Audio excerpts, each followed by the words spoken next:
Hello teachers! Well, back at you with another video.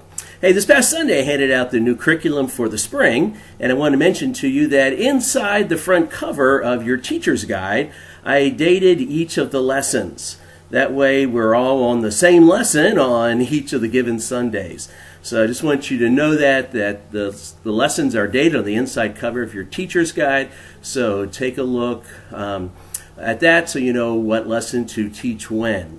So this Sunday you'll finish up the old curriculum, and you probably have another one or two lessons yet with the old curriculum. So we're done this Sunday with the old curriculum, and we start the new curriculum on Sunday, March 9.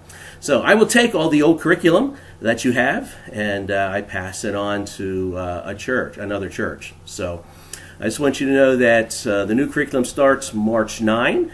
And you can take a look at the dates of all the lessons inside the front cover of your teacher's book.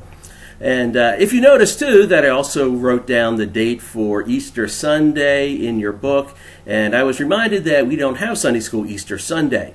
So what I would like you to do is to give me your materials, your student materials, for that Easter Sunday lesson on the empty tomb, and I will use that on Easter Sunday during the breakfast time. When the students are making crafts and doing some other things like that, I will have the student papers available for them. So if you could give me the papers for the lesson from Easter on the empty tomb, I would appreciate that. Well, this past Sunday, something happened that reminded me of a pretty important principle as teachers. Some years ago, I was on a train from New York City coming back to Lancaster. And I sat down in a seat, and a gentleman sat down next to me, and we started talking. And found out that he was a professor at Fordham University. And so I asked him, I said, well, what do you teach? And he looked at me and smiled, and he said, I teach students.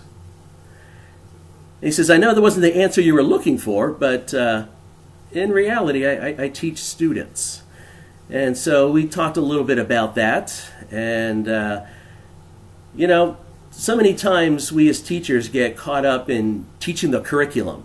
We have to get through the lesson. We need to, cover this much material today. And,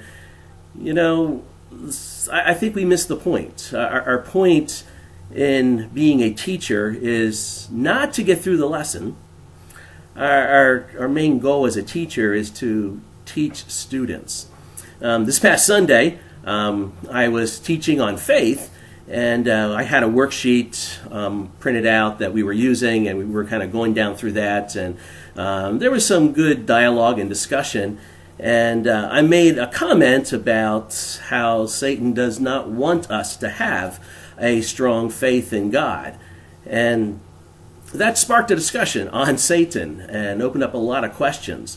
And I had the choice at that point to, do I teach the lesson? Do I go through the whole, the faith lesson that I prepared, or do I teach students? And so I decided that I'm going to teach students and answer their questions and take that discussion that they were interested in and help them to understand a little bit more about Satan. So it was a good discussion. We actually went over time. Usually the students are saying, hey, Steve, it's 10:30, it's time to leave. But that didn't happen this time. We were so engrossed with our discussion, we went a little bit longer than usual.